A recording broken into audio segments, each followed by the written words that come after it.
Hello guys, welcome to Edu Ankuran. मैं हूं आपका दोस्त अश्विनी कुमार। और जो भी आप लोग जेटेट की तैयारी कर रहे हैं, नागपुरी ऑप्ट किए हैं, एडू अंकुरन टीम के माध्यम से आप लोग को प्रॉपर क्लास लिया जा रहा है, टॉपिक वाइज टेस्ट लिया जा रहा है। तो उसी टेस्ट में टेस्ट नंबर 6 का डिस्कशन आज के इस वीडियो में आपके सामने रखा जा रहा है। तो आइए आज के इस वीडियो को शुरू करते हैं। देखिए, एडू अंकुरन के द्वारा जो जेएच नागपुरी का छठा टेस्ट लिया गया, उसका टॉपिक्स था कुछ इस तरह से: लोक साहित्य में साहित्यकार के कथन, कारक, संज्ञा और वचन। तो इन टॉपिक्स पे आप लोगों का टेस्ट लिया गया, ठीक है। और इस बार जो देखा गया है कि पिछले कुछ टेस्टों में आप लोग 90 में 90 ला रहे थे, ठीक है, लेकिन इस बार जो है हाईएस्ट स्कोर सिर्फ 87 में रुक गया है। तो एक्चुअली नया टॉपिक कुछ भी ऐसा ऐड होता है या फिर क्वेश्चन कुछ थोड़ा टाइट कर दिया जाता है, तो इस तरह से आप लोग का मार्क्स कम होता है। तो उसके लिए घबराना नहीं है, कंटिन्यू आप लोग तैयारी करते रहिए, टेस्ट इस तरह से देते रहिए। मेन एग्जाम जब होगा ना, रियल एग्जामिनेशन में जब आप बैठिएगा, तो आपको पता ही नहीं चलेगा कि एग्जाम लिख रहे हैं, ऐसा लगेगा कि घर में बैठ के टेस्ट लिख रहे हैं, ठीक है। तो ये है आपका स्कोर कार्ड, आप लोग देख लीजिएगा। और मार्क्स कम आया है तो उसके लिए घबराना नहीं है, ठीक है। आप लोग बस इस तरह से कंटिन्यू कीजिएगा। और जो भी नए लोग हैं, एडू अंकुरन टीम के माध्यम से नागपुरी का बैच लेना चाह रहे हैं, तो आप लोगों को हम बतला दे रहे हैं, ये आपको नंबर दे दे रहे हैं 914876। हम नीचे लिख दे रहे हैं यहाँ पे ना, 8763486। तो इस नंबर पे आप लोग व्हाट्सएप करके क्लास ज्वाइन कर सकते हैं, ठीक है। क्लास का क्या चार्जेज है, क्या है, ये सारा कुछ आप लोग पता करके इसको ज्वाइन कर सकते हैं। अगर अभी भी सोच रहे हैं कि भाई ले कि नहीं ले, क्या करें, तो इसीलिए हम आप लोग को बतला दे रहे हैं। और आप लोग को हम ये भी बतला दे रहे हैं कि कुछ कुछ लोग अभी, जैसे कि 2 दिन पहले एक बंदे आप लोग कॉल किए थे कि सर आपके नाम पे ही हम लोग लिए हैं और पता नहीं 1500 लिया है, और आपको कांटेक्ट कर रहे हैं तो आप नहीं हैं। तो ऐसा अगर मान लीजिए हो रहा होगा मार्केट में कि एडू अंकुरन वाले अश्विनी सर पढ़ा रहे हैं, तो ऐसा नहीं है। हम लोगों के पास, हम लोग अपने अकॉर्डिंगली आप लोग का क्लास लेते हैं, ठीक है। हम लोग का कोई ऐप नहीं है, ये भी हम बता दे रहे हैं। तो बिना वजह के कोई भी ऐप को अगर डाउनलोड कर रहे हैं तो वो सब डाउनलोड करने की जरूरत नहीं है। हम लोग का एक अलग सिस्टम है, उसके अकॉर्डिंग आप लोग को करा रहे हैं। मतलब कि काफी लोग जुड़े हुए हैं आप लोग, तो इसीलिए इधर उधर भटकना नहीं है, ठीक है। तो ये है व्हाट्सएप नंबर, इसमें आप लोग कांटेक्ट कीजिएगा। चलिए आगे बढ़ते हैं। पहला क्वेश्चन है कि लोकचित से तात्पर्य उस जनता के चित्त से है जो परंपरा प्रथित और बौद्धिक विवेचना परक शास्त्र और उन पर की गई टीका टिप्पणियों के साहित्य अपरिचित होती है। तो ऊपर देवल कथन के कही हैं, ये सब क्लास में हम आप लोग को बतलाए हैं। एक दो टेस्ट में रिपीटेड क्वेश्चन आप लोग को मिलेगा, आप लोग एकदम फैमिलियर हो जाइएगा इस तरह के क्वेश्चन से, ठीक है। तो ये आपके ऑप्शन है, करेक्ट आंसर हो जाएगा option number B, Hazari Prasad Dwivedi. फिर आगे है, देखिए इसमें, देखिए हजारी प्रसाद द्विवेदी जो है ना, वो लोकचित को बतलाए हैं, लोक साहित्य में लोकचित की चर्चा किए हैं। तो कौन किए हैं? हजारी प्रसाद द्विवेदी किए हैं। फिर आगे है, डहर ने सांप मरल रहे ने कौन कारक कर चिन्हा है के। ये आपको शिक्षक पात्रता परीक्षा में ये क्वेश्चन आ चुका है, तो इसी को आप लोग को टेस्ट में हम लोग डाल दिए थे। तो ये आपके ऑप्शन है, करेक्ट आंसर हो जाएगा ऑप्शन नंबर डी, ये अधिकरण कारक से संबंधित है। कारक का जो क्लास लिए उसमें जो कारक की विभक्ति है, तो उसमें सारे विभक्ति का जो भी चीज है उसको आप लोग को याद रखना होगा, ठीक है। आगे, डॉक्टर कृष्णदेव शर्मा कर कथन है कि क्या है। तो ये आपके ऑप्शन हैं, ठीक है। इसको देख लीजिए, पॉज करके आप लोग देखिएगा। करेक्ट आंसर हो जाएगा ऑप्शन नंबर सी, भारतीय साहित्य का अत्यंत महत्वपूर्ण भाग लोक साहित्य पर आश्रित है। ये कौन बोले हैं? डॉक्टर कृष्णदेव शर्मा। आगे बढ़ रहे हैं, क्वेश्चन नंबर 4, जो चीज लोकचित से सीधे उत्पन्न होकर सर्वसाधारण को आंदोलित, चालित और प्रभावित करती है, वे ही लोक साहित्य, लोक शिल्प, लोक नाट्य और लोक कथानक आदि नामों से पुकारी जा सकती है। तो ऊपर देवल कथन के कहे हैं, इसमें बोला जा रहा है कि जो लोकचित्त से, लोक मतलब आदमी का मन से जो उत्पन्न होता है और सर्व साधारण को आंदोलित करता है। जैसे मेरा एक विचार है, हम एक समाज से जुड़े हुए हैं, हम अपने समाज में बतलाए कि ऐसा होना चाहिए कि शिक्षा सबको मिलनी चाहिए, चाहे वो स्त्री हो कि पुरुष है। ऐसा नहीं कि नवयुवक ही पढ़ें, जो बूढ़े बुजुर्ग हैं वो भी आराम से पढ़ सकते हैं, सीख सकते हैं, जान सकते हैं। जैसे मेरा ये विचार है, हम चाहते हैं कि हम किसी भी गांव में गए तो हम ये बोलें बूढ़ा पुरनिया लोग को कि आप लोग खाली बैठल जो रहते हैं उससे बढ़िया है कि कुछ पढ़िए और सीखिए, तो मेरा ये विचार है, और यही विचार मान लीजिए सबको आंदोलित कर देता है, तो वही लोक साहित्य, लोक शिल्प, लोक नाट्य और लोक कथानक आदि नामों से पुकारा जाता है। ये बात को बोला जा रहा है। ठीक है, तो ये बात कौन कहे हैं? तो ये आपके ऑप्शन है। करेक्ट आंसर हो जाएगा option number B, Hazari Prasad Dwivedi ने कहा है। ठीक है, आगे है क्वेश्चन नंबर 5। सभ्यता के प्रभाव से दूर रहने वाली, अपनी सहजावस्था में वर्तमान जो निरक्षर जनता है, उसकी आशा निराशा, हर्ष विषाद, जीवन मरण, लाभ हानि, सुख दुख की अभिव्यंजना जिस साहित्य में प्राप्त होती है उसे लोक साहित्य कहते हैं। समझिए मेरी बात को। तो ये कथन किसका है? क्वेश्चन में क्या बोला जा रहा है कि वैसे लोग जो कि पढ़े लिखे नहीं हैं, ठीक है, आधुनिकता से दूर हैं, लेकिन आधुनिकता से दूर हैं, लेकिन वो जहां पर भी रह रहे हैं, गांव में रह रहे हैं, कस्बों में रहते हैं, जंगल में रह रहे हैं, लेकिन वो खुश हैं अपने जगह। उनकी खुद की आशा निराशा है, हर्ष विषाद मतलब कि कभी हंस खुशी है, कभी गम है, जीवन मरण वहां पर भी हो रहा है, लाभ हानि उनको भी हो रहा है, सुख दुख की अभिव्यंजना भी वो कर रहे हैं, और उसके बारे में जिस साहित्य में पढ़ना है उसी को लोक साहित्य कहते हैं। तो ये कथन कौन बोला है? ठीक है, ऊपर दिया हुआ कथन किसका है? हम आपको स्टेटमेंट समझा दिए। ठीक है, अब ये कथन किसका है? तो ये आपके ऑप्शन है। करेक्ट आंसर है option number C, doctor Krishnadev Upadhyay का कथन है। ठीक है, डॉक्टर कृष्णदेव उपाध्याय का, जैसे कि जेपीएससी में आप लोग पढ़ते हैं ना, तो इनका लोक साहित्य का एक बुक आए हुए है। कृष्णदेव उपाध्याय का लोक साहित्य का बुक है, जो बहुत अच्छा बुक है। वो हिंदी में है, लेकिन इसका उपयोग करके भी लोग, नागपुरी के बहुत सारे लोग, जैसे डॉक्टर भुवनेश्वर अनुज हो गए या फिर और भी हैं, वो इनका जो कृष्णदेव उपाध्याय का जो बुक है ना, उसको पढ़े हैं, और उसी के रेफरेंस लेके नागपुरी समाज का भी लोक साहित्य का वर्णन किए हैं। मतलब हम आपको जानकारी के लिए दे रहे हैं कि आप लोग में से बहुत सारे लोग जेटेट की भी तैयारी कर रहे हैं, जेपीएससी की भी तैयारी कर रहे हैं, इसलिए हम आप लोग को बतला रहे हैं। चलिए आगे बढ़ते हैं। तो लोक मनुष्य समाज का वह वर्ग है जो अभिजात्य संस्कार, शास्त्रीयता और पांडित्य की चेतना अथवा अहंकार से शून्य है, और जो एक परंपरा के प्रवाह में जीवित रहता है। तो इसमें क्या बोला जा रहा है ना, कि वैसे लोग, लोक मनुष्य जो होता है, लोक साहित्य कैसे बना? तो लोक से बना। लोक कैसे बना? तो मनुष्यों से बना। समझिए मेरी बात को। लोक साहित्य लोक से बना, लोक कैसे बना? तो मनुष्यों से बना, आदमी से बना, आम जनता से बना। तो उसी बात को बोला जा रहा है कि लोक मनुष्य समाज का वह वर्ग है जो अभिजात्य संस्कार या संस्कार, पांडित्य से, शास्त्रीयता से की चेतना व अहंकार से दूर होता है। किसी बात का घमंड नहीं है। जैसे हम अगर मान लीजिए जंगल, जैसे हमको कोई जंगली बोला, मान लीजिए कि हम स्वीडन की किसी कंपनी में काम कर रहे हैं, तो वहां हमको कोई बोला जंगली, तो डजेंट मैटर फॉर मी। समझिए मेरी बात, क्योंकि हम भाई आम का पेड़ जो है ना, उसमें चढ़ के आम तोड़ते हैं, हम जंगल के परिवेश में रहते हैं, नदियों का पानी पीते हैं। ठीक है, हम एक कॉमन चीज बतला रहे हैं, हम जंगल में रहते हैं, तो उस, और ना ही इस बात का हमको कोई अहंकार है, ना ही हम किसी को डीलिंग दे रहे हैं कि हमसे बड़ा पंडित कोई नहीं है। तो ये सब चीज से हम अगर दूर रहते हैं और एक परंपरा के परावाह में हम जीवित रहते हैं, तो ये बात कौन बोले हैं आप समझिए। हम एक एग्जाम्पल देके आपको बतला रहे हैं कि लोक मनुष्य समाज का वह वर्ग है जो संस्कार से, शास्त्रीयता से, पांडित्य से और अहंकार से, ये चीज से दूर रहता है, शून्य रहता है। ठीक है, आप देखिएगा आदिवासी समाज के जो भी लोग होंगे, उनके चेहरे में हमेशा खुशी है। क्या उनके जीवन में कष्ट नहीं है? लेकिन हमेशा देखिएगा हंसते मुस्कुराते रहते हैं। ठीक है, और एक परंपरा और एक प्रवाह में जीवित रहते हैं। तो ये कथन कौन कहा है, इस बात को बोला जा रहा है। तो ये आपके ऑप्शन है। करेक्ट आंसर है option number A, doctor Satyendra ने कहा।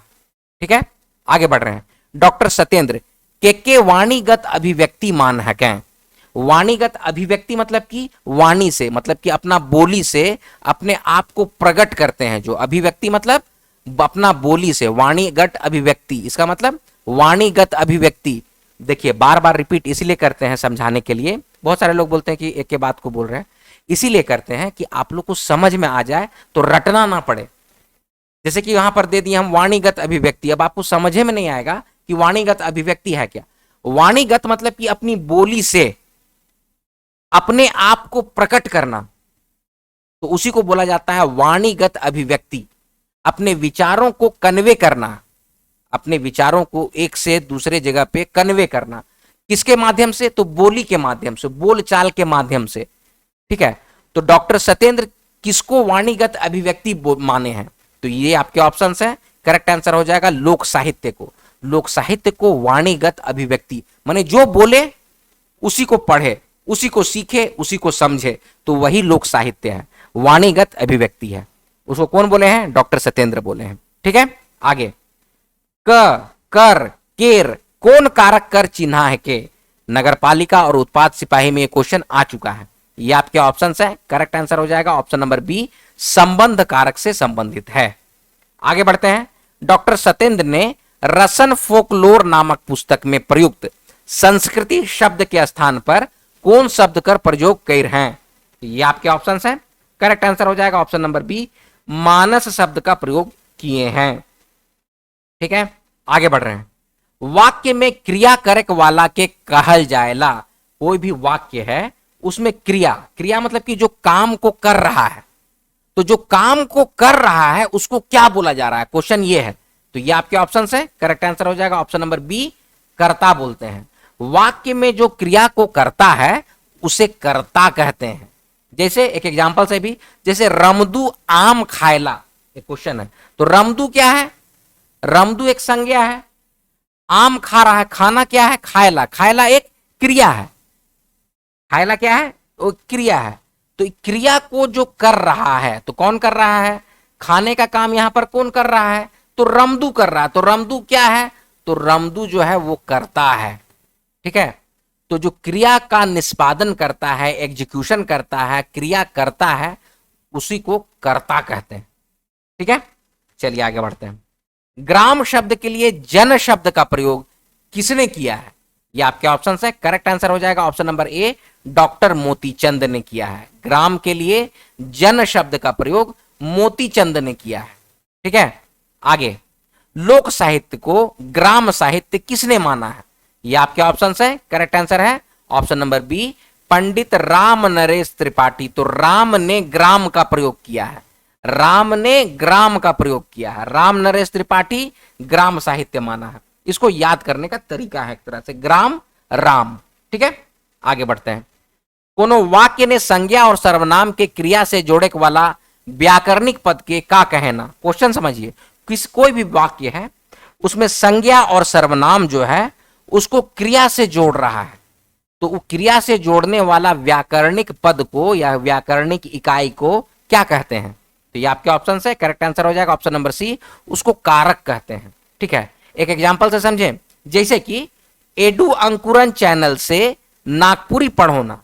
तो समझिए, एडू अंकुरन चैनल क्या हो गया? ये एक तरह का संज्ञा हो गया। ठीक है, एडू अंकुरन चैनल क्या हो गया? एक तरह का संज्ञा हुआ। ठीक है, संज्ञा हुआ। और पढ़ने का काम, पढ़ना क्या हो गया? पढ़ना एक तरह का क्रिया हो गया। ठीक है, तो संज्ञा को क्रिया से जोड़ने का काम ये क्या कर रहा है? से एक तरह का विभक्ति है। किसका विभक्ति है? तो कारक की विभक्ति है। तो ये से जो है एक तरह का व्याकरणिक इकाई जो है, व्याकरणिक पद है जिसका नाम है कारक। तो से क्या है? यहां पर कारक है। एडू अंकुरन चैनल क्या है? संज्ञा है।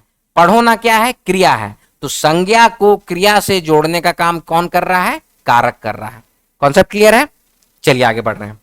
मोय एडू अंकुरन चैनल से नागपुरी पढ़ोना। तो देवल वाक्य ने से कर संबंध आहे। तो से क्या है? तो से एक तरह का कारक है। ऑप्शन नंबर सी कारक है। ठीक है, ऑप्शन नंबर सी कारक है। आगे बढ़ रहे हैं। 15, हेठे देवल में से कर्म कारक कर विभक्ति है के? कौन है? ऑप्शन नंबर बी के। यहां पर जो के है वो कर्म कारक की विभक्ति है। तो कारक का विभक्ति आपको पढ़ना होगा। आगे बढ़ रहे हैं। कोनो वाक्य में क्रिया कर होए में कर्ता कर सबसे बगरा सहयोग करेला, कौन कारक कर खेजा में आवेला? क्वेश्चन क्या बोल रहा है? किसी भी वाक्य में क्रिया का होना, तो वो क्रिया का जो हो रहा है, तो क्रिया कौन कर रहा है? कर्ता कर रहा है। तो कर्ता का जो मदद करता है वो कौन कारक का खेजा में आता है? तो वो करण कारक कर खेजा में आवेला। ऑप्शन नंबर सी करण कारक कर खेजा में आवेला। आगे है, हेठे देवल में करण कारक कर विभक्ति है के? कौन सा है? ऑप्शन नंबर ए से और सै करण कारक का विभक्ति है। आगे बढ़े। मोय रोटी खा लो वाक्य में कौन कारक कर विभक्ति लुप्त है? मोय रोटी खा लो में कौन सा कारक का विभक्ति लुप्त है, मतलब कि नहीं है? तो करेक्ट आंसर हो जाएगा ऑप्शन नंबर ए, कर्ता कारक की विभक्ति नहीं है, क्योंकि नागपुरी में कर्ता कारक जैसे कि ने का प्रयोग नहीं होता है। ठीक है, चलिए आगे बढ़ते हैं। जैसे ये हिंदी में रहता ना तो रहता मैंने रोटी खाया, कैसे रहता? मैंने रोटी खाया, तो ने है ना, लेकिन वही नागपुरी में मैं के जगह पे, मैंने के जगह पे मोय लिखा जाता है। ठीक है, मोय हो जाता है। चलिए आगे बढ़ रहे हैं। सुगे से मिले के लिए सिवा करम टोंगरी आए रहे, तो ऊपर देवल वाक्य में संप्रदान कारक कर विभक्ति है के कौन है? ये आपके ऑप्शन है। Correct answer option number B, ले जो है यहां पर मिलेक ले सिवा करम टोंगरी आए रहे, तो ये संप्रदान कारक की विभक्ति है। आगे है संज्ञा या सर्वनाम कर जे रूप से आदमी चाहे वस्तु कर जुदा होवे कर बोध होवेला। जुदा मतलब कि अलग होने का बोध होता है। जुदा मतलब क्या बोल देंगे? अलग होने का बोध होता है, तो उसको क्या बोलते हैं, कौन सा कारक कहते हैं? वही क्वेश्चन है। करेक्ट आंसर हो जाएगा उसको आपादान कहते हैं, आपादान। ठीक है, आपादान कारक। आगे बढ़ेंगे। के कौन कारक कर विभक्ति चिन्हा है के? तो ये आपके ऑप्शन हैं। Correct answer option number B, कर्म कारक का विभक्ति है। आगे बढ़ते हैं। जोन शब्द से कोनो एक ठो वस्तु चाहे व्यक्ति कर बोध होवे ओके का कहल जाएला? ये आपके ऑप्शन हैं। करेक्ट आंसर हो जाएगा ऑप्शन नंबर बी, व्यक्तिवाचक संज्ञा। कोई एक ठो वस्तु या एक ठो व्यक्ति का बोध होता है उसको व्यक्तिवाचक संज्ञा कहते हैं। आगे है देवमय कैसन किस्म कर संज्ञा है के? तो ये आपके ऑप्शन हैं। करेक्ट आंसर हो जाएगा ऑप्शन नंबर सी, ये व्यक्तिवाचक संज्ञा है, क्योंकि देवमत आदमी का नाम है। ठीक है, तो ये क्या है? व्यक्तिवाचक संज्ञा। आगे है नीचे देवल में से काम धंधा ओहदा मनकर नाव कर जातिवाचक संज्ञा का नहीं है के? माने जातिवाचक संज्ञा इसमें से कौन नहीं है, ये क्वेश्चन पूछा जा रहा है। तो ये आपके ऑप्शन हैं। करेक्ट आंसर हो जाएगा ऑप्शन नंबर डी, मंगरा। क्योंकि राजा, समझिए मेरी बात को, राजा क्या है? एक तरह का ओहदा का नाम है। कहाँ का राजा भाई? खरसावा का राजा, पुरहाट का राजा, रातू का राजा, माने कहाँ का राजा, समझ रहे हैं? तो राजा जो है वो एक तरह का ओहदा का नाम है। मजूर मतलब कहाँ का मजूर है भैया? खूंटी का मजूर है, लोहरदगा का है, गुमला का, घाघरा का, रांची का, कहाँ का मजूर है? ठीक है, ये भी एक तरह का ओहदा है। मास्टर, गणित का मास्टर है, सामाजिक विज्ञान का मास्टर है, नागपुरी का मास्टर है, अंग्रेजी का मास्टर, कौन ची का मास्टर? मास्टर एक तरह का ओहदा हो गया। तो यहां पर देखिए राजा हो गया, मजूर हो गया, बामन हो गया, राजपूत हो गया, मास्टर हो गया, ओहदा मना कर नाव कर जातिवाचक संज्ञा होता है। ये सब आपका आ जाएगा जातिवाचक संज्ञा। लेकिन मंगरा जो है ना वो किसी एक व्यक्ति का नाम है। किसी एक व्यक्ति का नाम अगर है तो वो व्यक्तिवाचक संज्ञा का खेजा में आएगा। ठीक है, आगे बढ़ रहे हैं। बथान, देखिए हम क्वेश्चन में भी आप लोग को इसीलिए लिख दिए हैं। बथान का मतलब होता है पशुओं का समूह, पशुओं का झुंड। बथान लगता है मतलब पशु का मेला लगता है, उसी को बथान कहते हैं। ठीक है, तो बथान कैसन किस्म कर संज्ञा है के? तो अब आप लोग समझ गए होंगे कि यह एक तरह का समूहवाचक संज्ञा है, समूह का बोध करा रहा है, इसीलिए ऑप्शन नंबर सी समूहवाचक संज्ञा है। ठीक है, आगे गच कर बहुवचन मने लगाए के का होवी। देखिए क्वेश्चन समझने का जरूरत है। यहां पर जो ऑप्शन दिया गया है ना, गच मन, सौप गच, गच मने, ये सब लग के बहुवचन बनता है, लेकिन यहां पर का लगा है कि मने लगा के क्या बनेगा? तो गच मने होगा, ऑप्शन नंबर सी गच मने होगा। लेकिन ध्यान से अगर नहीं पढ़िएगा और मान लीजिए ऑप्शन डी में हम लिख देते सौप, सभी, ऐसे करके लिख देते सभी, तो आप लोग ज्यादातर लोग ना सभी मार देते, काहे कि क्वेश्चन आप लोग पूरा पूरी पढ़ते नहीं है। हम देखे हैं जैसा कि क्वेश्चन में क्या है ना, गच कर बहुवचन मने लगाए के का हुई, तो क्वेश्चन का ऑप्शन में यहां पर सिर्फ सभी हम लगाते हैं ना, तो क्वेश्चन टाइट हो जाता और आप लोग बोलते कि सर क्वेश्चन गलत दिए हैं आप। नहीं, तो क्वेश्चन बिल्कुल सही है। इसमें बोला जा रहा है बहुवचन बनाना है लेकिन मने लगा के, तो गच मने होगा, ऑप्शन नंबर सी गच मने। देखिए आप लोग को 30 क्वेश्चन आइबे करेगा और इसको भी अगर ध्यान से नहीं पढ़िएगा और आंसर नहीं लिखिएगा तो चूक हो जाएगा। इस बात को ध्यान में रखिएगा। और बहुत साल के बाद एग्जाम होने वाला है तो रिस्क मत लीजिए, ठीक है। चलिए आगे बढ़ रहे हैं। जब संज्ञा कर पहले संख्यावाचक विशेषण कर प्रयोग होवे तब का मन और मने लगाए जरूरी है। तो इसका आंसर यहां पर क्या हो जाएगा? ऑप्शन नंबर बी, नहीं। बगैर प्रयोग कर ले बहुवचन बन जाएगा, ठीक है। संज्ञा के पहले बहुवचन अगर नहीं भी लगाएंगे ना, माने कि संख्यावाचक विशेषण का प्रयोग हम लोग नहीं भी करेंगे ना, तो बहुवचन बन जाता है, ठीक है। मन और मने लगाए का जरूरत नहीं है, ठीक है। जैसे बोला जाना चारों भौजी, जैसे चारों भौजी, ठीक है, चारों भौजी माने तो भौजी मन यहां पर लिखने का जरूरी अब नहीं पड़ जाएगा। चारों भौजी मतलब कि चार भाभियां, तो यहां पर भौजी मन लिखने का जरूरत नहीं है। आप लिखिएगा तो भी ठीक है, नहीं लिखिएगा तो भी ठीक है। चारों भौजी इज एनफ। चारों भौजी नहियर गलाएं, ठीक है। तो चारों भौजी में चारों जो है वो संख्या है, जो भौजी मन को रिप्रेजेंट कर दे रहा है, तो मन या मने लगाने का जरूरत नहीं है।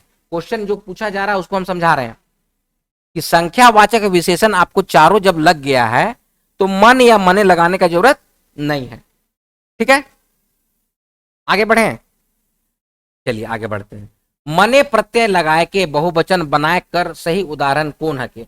तो मने प्रत्यय लगाना है, ठीक है। तो ये आपके ऑप्शन है। करेक्ट आंसर हो जाएगा ऑप्शन नंबर ए, जो शुरू दिख रहा है, गरु मने, ठीक है। फिर आगे है शब्द कर संख्या बोधक रूप कर नाम के का कहल जाएगा। कोई भी शब्द है उसका संख्या बोधक रूप का नाम को क्या बोलते हैं? तो उसको वचन बोलते हैं।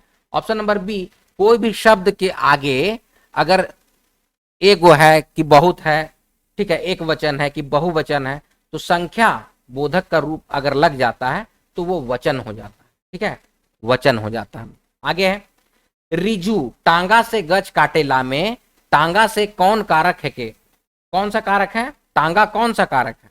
तो ये आपके ऑप्शन है। करेक्ट आंसर हो जाएगा ऑप्शन नंबर सी, करण कारक है। यहाँ टांगा मतलब कि कुल्हाड़ी जो है ना, क्रिया करने का साधन है, ठीक है। तो टांगा से क्या है? करण कारक है। तो देखिए दोस्तों, इस तरह से आप लोगों को हम लोग टेस्ट ले रहे हैं, क्लासेस प्रोवाइड कर रहे हैं और मल्टीपल टाइम्स क्वेश्चन को दे के आप लोग का तैयारी करवा दे रहे हैं। तो जो भी आप लोग जेटेट की तैयारी कर रहे हैं, नागपुरी लेना चाह रहे हैं, एडू अंकुरन टीम के द्वारा आपको क्लासेस की तैयारी कराया जा रहा है, प्रॉपर तैयारी कराया जा रहा है। क्लास ज्वाइन करने के लिए 914876, हम फिर से लिख दे रहे हैं 87634 और 86, 34 और 86, ये नंबर है। इसमें आप लोग कांटेक्ट कीजिएगा और क्लास का डिटेल लीजिए, ठीक है। तो ये है आज का वीडियो। आई होप इसको आप लोग समझे होंगे। चलिए मिलते हैं अगले वीडियो में, तब तक आप लोग अपना ख्याल रखिएगा। जय हिंद।